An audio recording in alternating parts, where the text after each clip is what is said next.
Good morning student.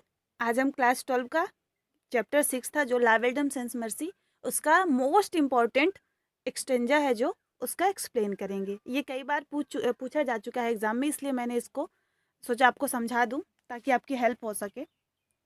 तो ये आप पहले इसको पढ़ लेते हैं, मैं पढ़ा चुकी हूँ, वैसे एक बार और रीड कर लेते हैं इसे। आई सी अ लिली ऑन दाई ब्रो, मैंने उसके मस्तक पे लिली देखी। लिली मतलब कुमुदनी, कुमुदनी का फूल होता है सफ़ेद, और उसका जो मस्तक है वो सफ़ेद पड़ गया है। With anguish moist of fever due, और चिंता और बुखार की बूंदे हैं, जो ओस है उसके चेहरे पर नजर आ रही है। मतलब उसका जो माथा है वो एक लिली के फूल की तरह सफ़ेद हो चुका है और उसमें चिंता की बूंदें नजर आ रही हैं। And on thy cheeks a fading rose, और उसके गाल फेडिंग रोज मुरझाए गुलाब के समान लग रहे हैं। फास्ट वाइदर टू, और तेजी से मुरझा रहे हैं। इसका ये अर्थ हो गया। अब आपको इसका एक्सप्लेन करना है। एक्सप्लेन के लिए हमें स्टेंजा की first line and last line लेनी होती है। तो उसके लिए हम सबसे पहले हम हिंट लिखेंगे। हिंट में हमने फर्स्ट और लास्ट लाइन को इंडिकेट किया, ये बीच में डॉट डॉट कर दिया। इसका मतलब हुआ कि हम इस स्टेंजा का एक्सप्लेन कर रहे हैं। वैसे भी आपके एग्जाम पेपर में स्टेंजा तो दिया ही होता है। रेफरेंस लिखना है। Reference, these lines have been taken from the poem, ये कॉमन है, हर पोएम में चलेगा। उसके बाद आपको पोएम का नाम डाल देना है, la belle dame sans merci composed by John Keats. आपको इतना बस अलग करना है, बाकी हर पोएम में आप ये स्टेंजा ये रेफरेंस यूज कर सकते हैं। These lines have been taken from the poem तक और कंपोज्ड बाय, बस आपको पोएम का नाम चेंज करना होगा, जिस पोएम का स्टेंजा दिया होगा और उस पोएम के जो पोएट होंगे वो आपको लिखना होगा। तो ये हो गया आपका रेफरेंस। अब कॉन्टेक्स्ट पढ़ते हैं।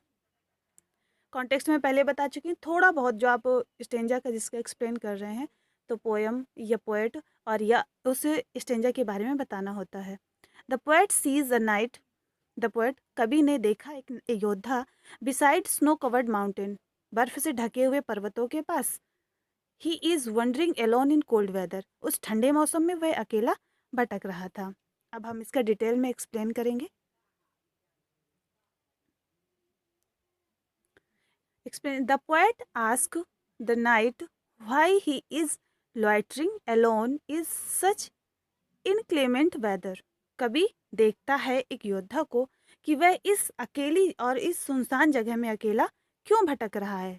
हमने वही चीज़ बताई है और उसी को अब हमें ट्रांसलेट करना है। तो हम फर्स्ट स्टेंजा से ही थोड़ा बहुत लाते चले आएंगे और एक्सप्लेन में पूरी पोएम का सार आपको लिख देना है। उन 4 लाइनों के अलावा भी आप बहुत कुछ डाल सकते हैं इसमें।